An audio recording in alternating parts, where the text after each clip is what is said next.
So the budget revealed plans to introduce a drug testing trial for 5,000 people claiming New Start and youth allowance payments, with those failing being put onto a cashless welfare card and having their welfare payments quarantined. Is this a strategy to vilify the youth and unemployed, to draw attention away from the lack of jobs and growth the government has promised? David, I'll start with you on this. So, drug testing for welfare recipients. Good one to start on, yes. So, I'm a libertarian. The Liberal Democratic Party is based on libertarian principles. Our view is mainly don't mess with the way people spend their money. The question is welfare, are you entitled to put conditions on welfare? If you were giving money to somebody to help them out, not expecting them to work for it, just to help them out because they're in trouble, and you said, but I don't want you to spend that on alcohol or smoking or gambling or something like that, you'd be perfectly within your rights, and if the person didn't agree to it, you wouldn't give them the money. So I don't have a problem with the government acting as the intermediary between those of us who contribute via our taxes and the recipients of that money, saying, putting conditions on the receipt of that money as long as they're not working for it, because then it becomes entirely without condition. So I don't mind putting conditions on welfare. Now, so the question is then, should you put conditions such as drug testing on the receipt of the dole, unemployment benefits? I have trouble with that unless the drug is affecting their ability to get a job.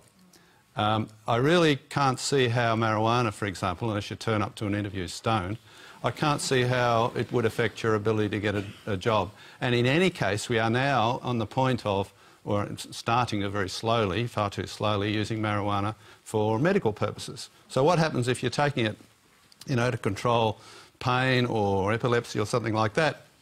You're unemployed, you fail a drug test, you lose your benefits.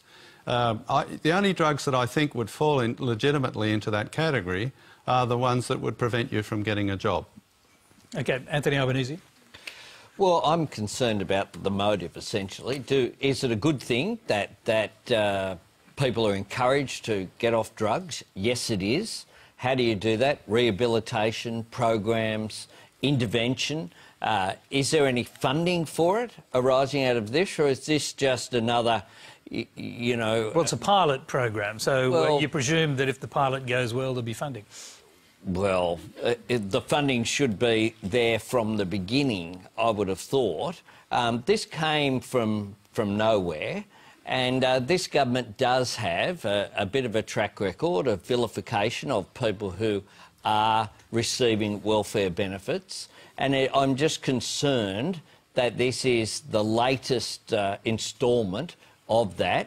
And so we'll look at the detail of exactly what the government has planned. It hasn't put it all out there yet, and examine, I guess, how fair income it is and whether it's actually about improving the lives of people who are on welfare and enabling them to get a job, or whether it's just another instalment to say, oh, well, if to press those buttons, if people are on welfare, maybe there's something wrong with them. Maybe it's because they're on drugs. Let's hear from the government. Minister, is this just pressing buttons? Well, it's absolutely about trying to identifying underlying problems that create barriers to employment and improve individual lives by transitioning people into employment. And very different from what happens in similar things in the United States. On a first positive test, yes, there'd be income quarantining using card technology. On a second positive test, you'd be assessed by a medical professional that we would pay for, the government, in DHS, and they would devise a treatment plan, and your obligation would be to follow the treatment plan. The point of that is that we absolutely know that rates of drug use amongst unemployed are 2.5 times higher than amongst employed people. The idea that drug use doesn't create a barrier to employment is utter nonsense. For a start, a whole range of employers... There's a bit of drug use in the eastern suburbs amongst employed people in this city, though. That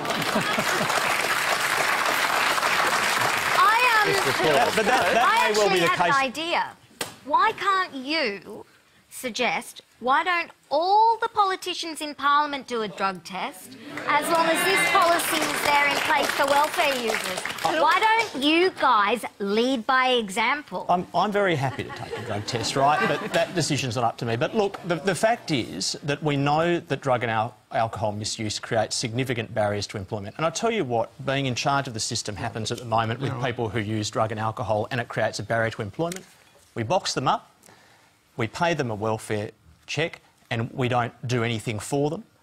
We do not assist anywhere near enough, and we have an almost don't ask, don't tell policy where we do not identify and assist people.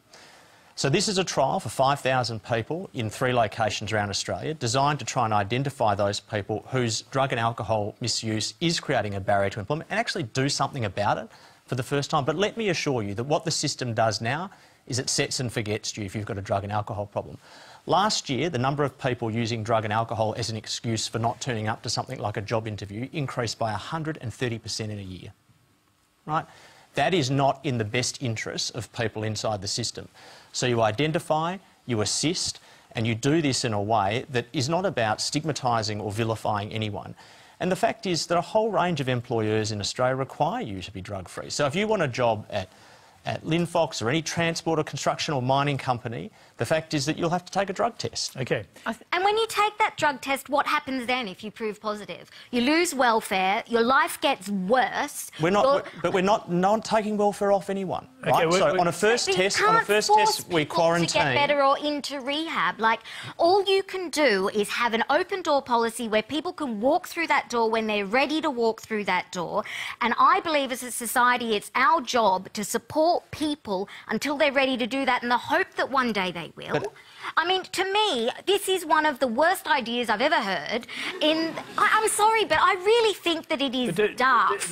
You don't accept there's a kind of reason to it, that it's a progressive thing? No, because I don't believe that essentially this kind of punitive justice is how you deal with drug and alcohol issues. I mean, they're symptomatic of so much more and such bigger deals. Like, I would much rather see... But it's actually not punitive. We offer you more services if you test positive. No, those services should be And what the research shows is that if you mandate treatment... should be there so that you can self-refer. OK, guys, so we've got to get to one last question. I think we've heard the 2 different perspectives of that.